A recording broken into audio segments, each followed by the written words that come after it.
Muy buenos días a todos los asistentes, agradecerles por su asistencia, agradecerles a los organizadores del evento y saludar muy especialmente al edil Farid Polanía, que definitivamente se ha destacado también, no solamente en este periodo, sino en los años anteriores, por defender los derechos de los ciudadanos aquí en la localidad de Santa Fe, y hemos hecho también un gran equipo para promover la oposición a las muy malas políticas de Enrique Peñalosa y también a las muy malas políticas de Juan Manuel Santos. Y saludar también muy especialmente al doctor Aurelio Suárez, destacado analista, pero también destacado luchador. O sea, Aurelio es una persona de unas inmensas capacidades intelectuales que aclara el camino que deben seguir las luchas democráticas en el país, y es una persona que también ha puesto esas enormes cualidades al servicio de la lucha por transformar un país, para lograr un país democrático y verdaderamente soberano. Como lo decía Farid, voy a hacer una intervención muy breve, resaltando los principales aspectos de la política en Bogotá, de las políticas de Enrique Peñalosa, y también haré un par de comentarios sobre el plebiscito y lo que va a pasar el próximo 2 de octubre y lo que debería pasar después de este 2 de octubre. Bueno, lo primero es señalar esto: no nos debe sorprender todas esas malas políticas que está adelantando Enrique Peñalosa. Ya lo conocíamos de su primer mandato, ya sabíamos durante todos estos años cuál es su naturaleza, cuál es la esencia, y pues Peñalosa está dedicado a hacer lo que habíamos previsto ya varios, y es a poner el Estado, el distrito de Bogotá, al servicio de los grandes negocios, de los mega negocios, de los mega contratos y de los mega contratistas. Grandes negocios que promueve el alcalde desde la alcaldía, que le hacen un inmenso daño a la ciudad. O sea, en el Polo no nos oponemos a que haya negocios, incluso nosotros defendemos los buenos negocios, defendemos la industria, defendemos la agricultura, defendemos el comercio. ¿Cuál es el problema con Peñalosa? Que Peñalosa lo que hace es utilizar el Estado como un instrumento para apalancar los grandes negocios, especialmente de las multinacionales y el capital financiero, grandes negocios que le terminan haciendo un daño inmenso a la ciudad. O sea, son negocios en donde unos pocos se enriquecen violándole los derechos a los ciudadanos. Son negocios donde el interés particular de ese oligopolio y de esas multinacionales y de esos banqueros, donde el interés de ellos particular prevalece sobre el interés general, invirtiéndose en una regla básica de la democracia. Son negocios que yo he denominado el modelo Transmilenio. O sea, todo lo que hace Peñalosa va en la lógica del modelo Transmilenio. ¿Cómo es el modelo Transmilenio? El distrito se invierte billonarios recursos públicos en la construcción de infraestructura pública, las troncales, las estaciones, los puentes peatonales, etcétera, para después entregarle esa infraestructura pública a un oligopolio privado, para que ese oligopolio privado se enriquezca con un pésimo servicio y además con uno de los servicios más caros de América Latina, como es el de Transmilenio. Así como funciona Transmilenio, es que funcionan todas las políticas públicas del alcalde Peñalosa. Y eso es lo que está haciendo. Un buen ejemplo de lo que estoy diciendo es lo del Bronx. Esa intervención que fue y que se demuestra que fue totalmente improvisada, no tenía el propósito ni de desmantelar las organizaciones criminales que operaban en el sector. La policía, a mí en un derecho de petición me informó que no se habían capturado a los grandes capos, e información de la policía y de la SIJIN y la DIJÍN señalan que los horrores que se estaban cometiendo en el Bronx, como la explotación infantil, se están trasladando a otras zonas de la ciudad. Zonas no solamente en el centro de la ciudad, sino también, por ejemplo, en lo que llaman el nuevo cartuchito de Kennedy, y también en localidades como la de Bosa. O sea que ese no era el propósito de esa intervención. Y tampoco fue el propósito de darle una atención adecuada a la población vulnerable, especialmente a los habitantes de calle. No se les dio la atención y no se les está dando la atención integral e individual que debe dársele a este tipo de personas. Todo lo contrario, Peñalosa los trata como animales, correteándolos de alcantarilla a alcantarilla y generando una serie de conflictos muy peligrosos, porque ese tipo de intervención está generando una perturbación entre residentes y comerciantes de zonas del centro de la ciudad, lo que está generando problemas supremamente grandes. El propósito de él es limpiar, esa es la palabra fea que voy a utilizar, limpiar zonas de la ciudad donde hay intereses de negocios inmobiliarios para poder dejar todo preparado para que lleguen grandes especuladores y constructoras a tomarse estas zonas céntricas de la ciudad y hacer todo unos desarrollos urbanísticos. Aquí en el centro hay 8 proyectos de renovación urbana, muy cerquita de donde está ubicado el Bronx, todos de iniciativa privada. Y para poder hacer todos esos grandes proyectos inmobiliarios, pues tenían que quitar obstáculos, digamos, como lo plantearían ellos, y ese es el propósito detrás del Bronx. Entonces miren cómo en esa política puntual lo que sucede es que se busca satisfacer el interés particular de grandes negociantes, en este caso del negocio inmobiliario, en contra del interés general de todos los ciudadanos. Así son absolutamente todas las políticas, y Peñalosa viene adelantando de manera agresiva ese tipo de medidas en contra de la ciudadanía.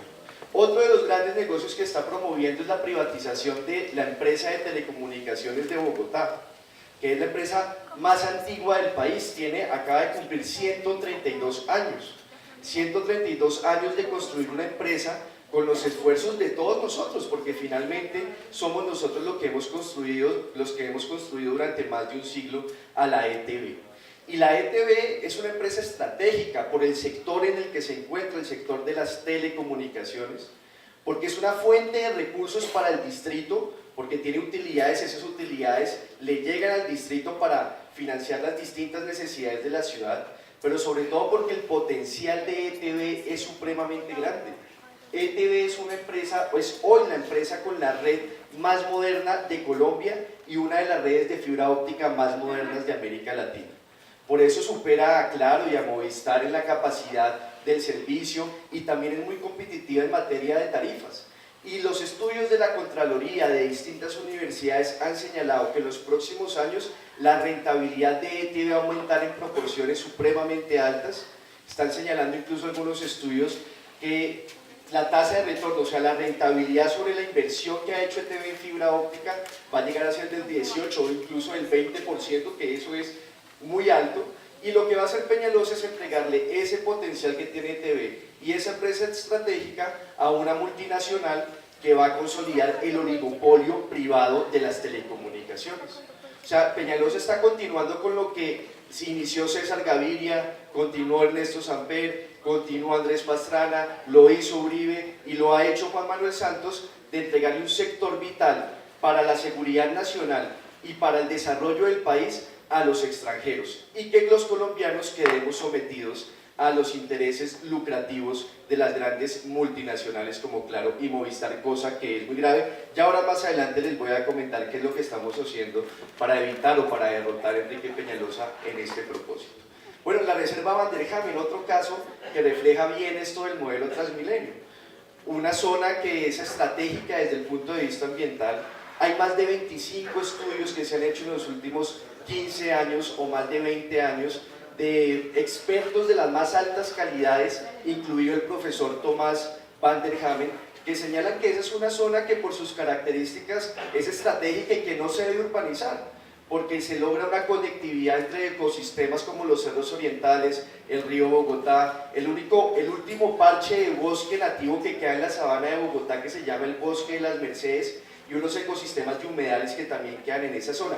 O sea, sobran estudios y sobra ciencia que demuestre que esa zona no se debe urbanizar. ¿Qué va a hacer o qué es lo que quiere hacer Enrique Peñalosa?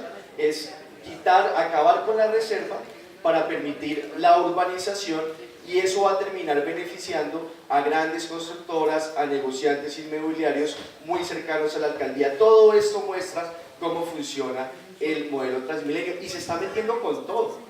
O sea, en el Consejo le han aprobado a Peñalosa desde el plan de desarrollo, que es el plan de los grandes negocios, hasta un proyecto para mantener una política que privatiza las bibliotecas públicas. En todos los sectores, Peñalosa está adelantando políticas que, si ustedes la analizan con cierto cuidado, detrás de esas políticas lo que hay es intereses poderosísimos de grandes negociantes que quieren adelantar grandes negocios violándole los derechos a los ciudadanos. Bueno, promover el Transmilenio, está diciendo que va a doblar las troncales del Transmilenio, y para eso le está quitando recursos al metro para poder hacer más Transmilenio y promover un metro, un métrico mediocre, un metro que va a ser alimentador de Transmilenio y un metro que por sus características va a generar muchos daños urbanos. Y en fin, podríamos seguir mirando cada uno de los sectores. En la salud, esa reforma que apunta a descargar la crisis que causan las EPS en los usuarios, en los trabajadores. En la educación, continuar con la política de concesiones y de mal remedio de jornada única y demás cosas que, repito, podríamos seguir comentando acá, pero nos haríamos bastante extensos. Frente a esto, ¿qué es lo que está haciendo Peñalosa para sacar adelante su política? ¿Qué es lo que ha hecho?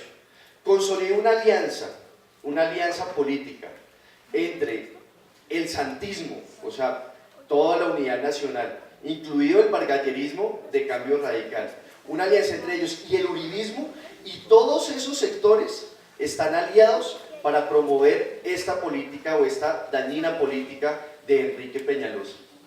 Y esto muestra algo que es importante y que el senador Robledo insistió mucho, porque entonces entre el uribismo y el santismo se plantean que son muy distintos e incluso, digamos, en este tema del proceso de paz, pues se muestra como grandes contradictores. Y sí, es un hecho que en lo que tiene que ver con el proceso de paz tienen contradicciones. Pero en el resto de los temas hay una plena coincidencia entre estos sectores políticos tradicionales, porque todos son hijos de la herencia liberal conservadora. En el resto de cosas coinciden. Y eso se ve fácilmente en el Congreso de la República, pero sí que se evidencia en lo que está sucediendo en Bogotá. O sea, ahí es el uribismo, el santismo, Cambio Radical, todos aliados para sacar adelante este modelo de Transmilenio que está promoviendo Enrique Peñalosa, y ahí sí no se pelean absolutamente en nada. ¿Por qué? Muy sencillo, porque ellos representan los mismos intereses. El uribismo, el santismo representan los intereses de los banqueros, del sector financiero, de las multinacionales, y por eso es que no tienen problema en ponerse de acuerdo para sacar adelante todas estas políticas que he mencionado. Frente a esto, ¿qué es lo que está haciendo lo que en la campaña denominamos la nueva generación polista? Nueva generación polista no solo porque está constituida por muchas personas jóvenes, sino también porque de esta nueva generación polista hacen parte personas que de pronto no son tan jóvenes, pero que tienen una posición clara de cuál debe ser la naturaleza y el carácter del polo en Bogotá. O sea, un polo que haga una lucha frontal contra el neoliberalismo y contra quienes lo promueven, como Peñalosa y Santos, y un polo que esté respaldando constantemente las luchas ciudadanas.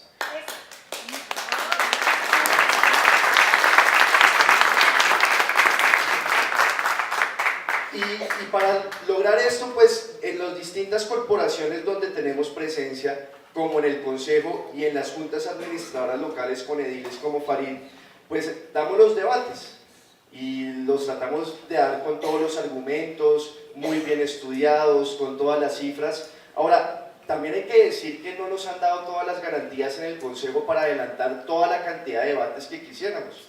Yo he presentado 16 proposiciones para hacer debates de control político de varios temas, solo he podido hacer 2 y mañana tendré un tercero que sería sobre tercerización laboral. Los otros 2 fueron sobre Transmilenio y sobre salud. Pero en todos los temas hemos opinado y en el plan de desarrollo hemos mostrado cómo eso es un plan de desarrollo inconveniente, y en el tema de la reforma de la salud y los colegios por concesión, y en absolutamente todo creo que hemos opinado en todas las materias y criticado y cuestionado las políticas de Enrique Peñalosa.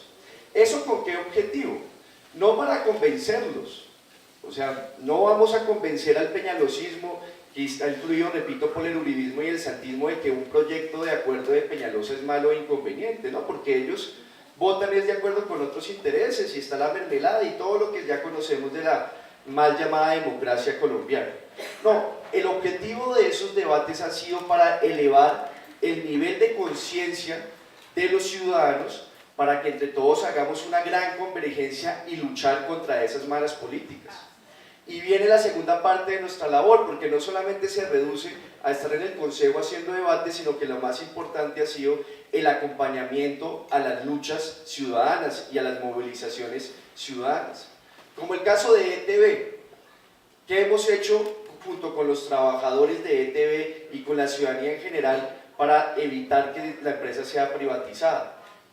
Durante la discusión del plan de desarrollo, pues hicieron grandes plantones, movilizaciones, cacerolazos, que comenzaron a llamar la atención de la gente sobre esta mala política. Y ahora estamos promoviendo un cabildo abierto. Un cabildo abierto que es un debate público en el cual pueden participar todos los ciudadanos que se inscriban, pero que tiene una característica muy importante, y es que Peñalosa tiene que ir al debate. Ustedes han visto que Peñalosa le huye al debate. Germán Navas Talero, el representante de la Cámara por Bogotá, lo ha citado como 5 veces a debates en el Congreso de la República y nunca va, no quiere dar la cara porque sabe que en cualquier debate sale supremamente derrotado. Pero en el cabildo abierto, el alcalde Peñalosa tiene que ir y sentarse 8 o 10 horas o lo que dure el cabildo a dar explicaciones de los duros reclamos que está haciendo la ciudadanía por la privatización de la empresa de telecomunicaciones de Bogotá. Se tenían que recoger 27.000 firmas para hacer ese cabildo, se recogieron 68.000 firmas, que ahorita está... que ahora está revisando la registraduría y para citar ya el debate, y así en todos los sectores o en todas las luchas ciudadanas, acompañando las luchas de los trabajadores y los usuarios de la salud, en los plantones, en las marchas. Logramos que, por ejemplo, en el debate de la salud llegaran muchos de esos usuarios y que casi que se tomaran el consejo, reclamando y rechazando las malas políticas de Peñalosa en esta materia, con los vendedores informales también acompañando sus luchas ante la arbitrariedad y el despotismo con el que actúa la administración distrital, y así en cada uno de los sectores y temas de importancia distrital que hemos estado acompañando. Aquí en el centro estamos acompañando la lucha de los comerciantes de Monserrate, que les es comercio, digamos, más encopetado, si se quiere, de multinacionales, de franquicias, etcétera, y los están quebrando literalmente. Además que ya están hablando de hacer una APP en el camino. O sea, el camino que antes era gratis, se lo entregan a un privado para que le haga ahí cualquier mejorita y entonces le cobra un peaje para que suba al camino. Ahí estamos en esa pelea y vamos a tratar de hacer algunos plantones, algunas movilizaciones, también acompañando al comité del Centro No Se Vende, por los derechos que tienen ellos como comerciantes, como residentes tradicionales del sector, ante la arremetida de Santos y Peñalosa, para sacarlos y hacer proyectos inmobiliarios, que es el proyecto Ministerios, o también el proyecto en la localidad Antonio Nariño de Ciudad Salud, que es privatizar el San Juan de Dios. Ya el secretario de Salud dijo que los edificios viejos del San Juan de Dios se los va a entregar a un privado y hacer alrededor de eso, del San Juan de Dios, todo un proyecto inmobiliario con hoteles y todo tipo de cosas para exportar servicios de salud. O sea, para que las esposas de los banqueros de Estados Unidos vengan a Colombia, aprovechen mano de obra barata, se operen, ¿cierto? Se hagan cirugías estéticas y queda entonces el San Juan de Dios y Bogotá como un exportador de servicios de salud, mientras que los ciudadanos se siguen muriendo en la entrada de los hospitales públicos de la ciudad. O sea, es una cosa supremamente perversa y repito, en todo esto estamos acompañando las luchas y promoviendo las luchas ciudadanas. Y ya termino con esto. Todo esto tiene que ver también con el próximo 2 de octubre, todos estos problemas que yo he dicho. No porque con los acuerdos de La Habana y con la refrendación de esos acuerdos se vayan a resolver esos problemas. O sea, el 2 de octubre yo creo que vamos a ganar y a ganar con contundencia, pero el 3 de octubre van a seguir Santos desde el gobierno nacional y Peñalosa desde el gobierno distrital gobernando en contra de los intereses de los ciudadanos y continuando haciendo todo lo que han venido haciendo. Eso no va a cambiar en nada. Pero sí va a cambiar algo que yo quiero destacar con esa refrendación y con la victoria del sí. Va a haber un ambiente mucho más democrático para adelantar las luchas que tenemos que adelantar para transformar profundamente a Colombia. O sea, a Colombia la tenemos que cambiar, es obvio. Niveles pavorosos de pobreza, uno de los países más desiguales del mundo, con la mayor grado de concentración de la riqueza, el atraso productivo, la quiebra de nuestras empresas, la ruina de los empresarios, la explotación laboral de nuestros trabajadores, todos los problemas que son evidentes, y es obvio y es evidente que requerimos un cambio profundo del modelo económico, del modelo político, del modelo social.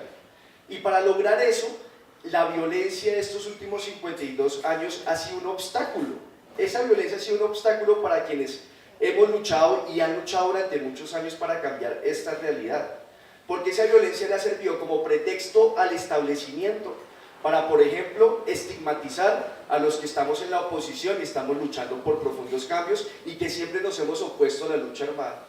O sea, nos han estigmatizado y nos han tildado de terroristas vestidos de civil y bueno, otros tipos de insultos y de cosas con los cuales quieren confundir a la ciudadanía, lo han querido confundir. Eso ya no lo van a hacer o no lo van a poder hacer con esa facilidad que lo venían haciendo.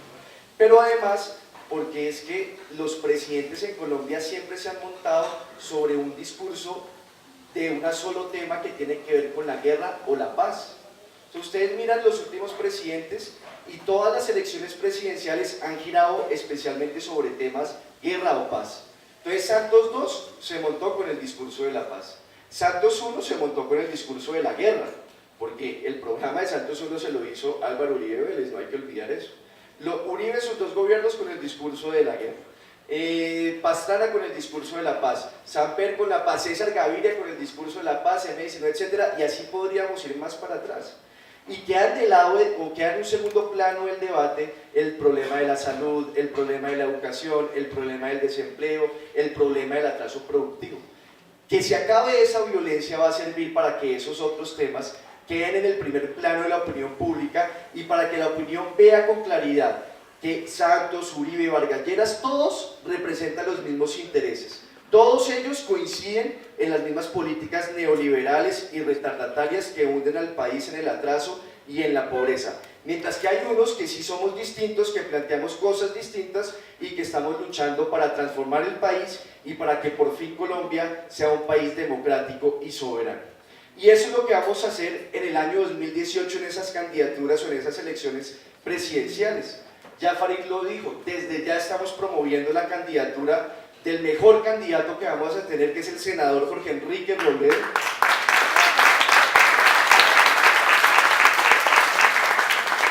que ha tenido una inmensa acogida en todas las ciudades del país. Aquí en Bogotá hemos hecho varias reuniones que se han destacado por la amplia presencia de personas y por el entusiasmo con las que las personas reciben esta candidatura del senador Robledo.